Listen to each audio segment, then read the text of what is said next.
Yeah, the first one that RC Scout has been active for the Port of Durban for many, many years with our big program that we have with the kids about sailing, rowing, canoeing around the harbor. But the most things that the first Port Natal Scout to be involved is about the pollution in the harbor.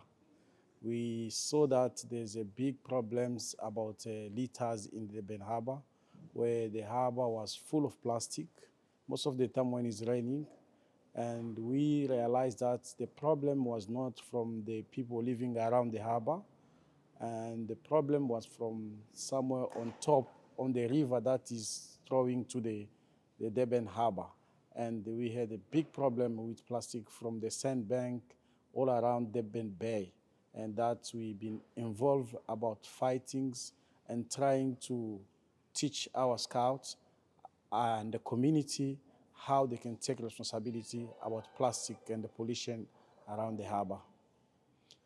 And we have also with our Scouts South Africa, we have a program that we forecast for last year and this year is called Tight Winners Plastic Pollution, where every month ends, we're trying to collect plastic, recycling all the harbor, from the marina to the yacht clubs, and we really, really see how kids been involved to try to keep our Durban Harbor safe place and a clean place for. Port is a beautiful place for tourists and the people around the country coming and visit. And it's the place that we have to make sure that everything's around Durban must be look good. And the mission is what? It's not about, we don't believe about paying people to clean the harbor. We don't believe about that. It cannot change anything. But the mission we want to make the better place in Durban Harbor is to teach youngsters how they can take responsibility in Durban Harbor.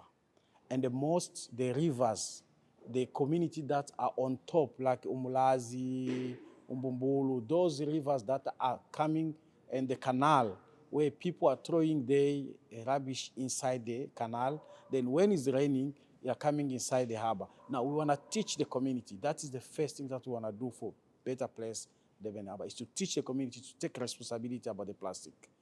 And the community that we're going to teach is first is the youngsters that we saw here, because they will be they will be the messenger of Durban Harbor, messengers to make the Durban Harbor a better place for everyone. Is that when we say, let's focus on the youngsters, then the youngsters, they're going to bring it to the elders. Because when we're going to the elder and coming down, you know the elders, they don't have they are not stronger than the younger one. That's the plan that we have. Is to really, really is the big need to make this place to look better. And we're trying again on the sandbank where people are coming, like there was a 1 year before, where people having coming to the Durban Harbor with the cars and make like parts and what. And they're gonna leave everything around the sandbank. And we are trying to go to them one by one, and they tell them we have to do this. Now we can see that people are using now their bags. When they are finished, they can put. We really, really need to do that to helping Durban Harbor to stay in the higher place that people usually know it was before. The first point is the view of the Durban Harbor. And the second thing, the opportunity of kids in the Scouts to do sailing, rowing, and have a time to learn about diversity and the water and everything that we have as a good things or opportunities for us to use on our harbor. The benefit is for me, I'm talking about first about the youngsters, the youth, the benefits of Durban Harbor. The youth can be able to learn about maritime studies. While they are still young, they got ideas of learning what is the importance of being a sailor, what is the harbor doing, what is the position of the harbor, what they can be from using the harbor as their main place to play. it can make them to becoming maybe a port captain, to becoming a good ship captains and all. That is what we, yeah. My history with First Port is I've been here for about 2 years, 3 years, and just to look after the pack, to see if the adults needed help. And Coco approached me and said, we're in dire straits, we've got no leader. And Coco has a way of making his eyes go funny so that you agree with everything he says. So I felt sorry for Coco. And they really needed a leader. So I agreed to come and look after the cubs. I don't know too much about the history of First Port, except they were in 9th Durban in the beginning. And history goes back as far as the World Wars, as far as I understand. And I'm very proud to be part of a group that goes that far back. I'm hoping that First Port Cubs have been up and down because they've had many leaders, and hopefully with me helping has brought a little bit of stability. I do have an assistant. I'm hoping that I can get her trained, and so she can follow on from me and just grow the pack. The pack was only 4 children at the beginning of this year. I now have 13 that are in uniform, and I've got these new children, about 4 or 5 of them. So it looks like we're on an upward climb, so it's good news.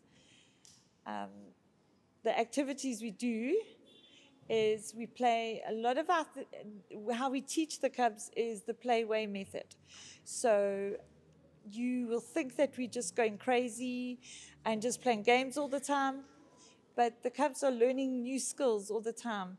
It may not be skills like we do knotting. So now you can see that's a skill that they're doing, but they're also learning. If we have a relay game with that knotting game, they've learned how to do a knot, but they also have learned how to be fair and to take turns and to not cheat and that type of thing. So all the things that we do is teaching them underlying things. Some parents come here and think, this is crazy, we do crazy things, but we're actually teaching them. Today, for instance, we are going to be doing artwork with plastic caps. We're teaching them about the environment. They think they're having fun. They don't realize the adults are actually teaching them something. The impact that this program has on children is that I see it clearly when they join us, and they've got no confidence. They don't even have 2 words they can say together. By the time they go to Scouts, they are so confident. And I've had experiences where a cub in another pack that I ran wouldn't even go in the kitchen because Granny didn't allow him in the kitchen. And we had a cooking competition, and she was so shocked to find her child, that this grandchild could do this. I met this particular child the other day in the shop, and he's actually leaving school this year to be a chef. And so the impact is you're teaching them life skills all the time. You're teaching them self-confidence because they've learned these self skills. They become better citizens. You're teaching them between the right and wrong. 2 weeks ago, we had election day. We had the elections. I had people that were prime ministers, and they had to convince the children to vote for them. But in the same time, I was teaching them the importance of voting and what we should expect from the government.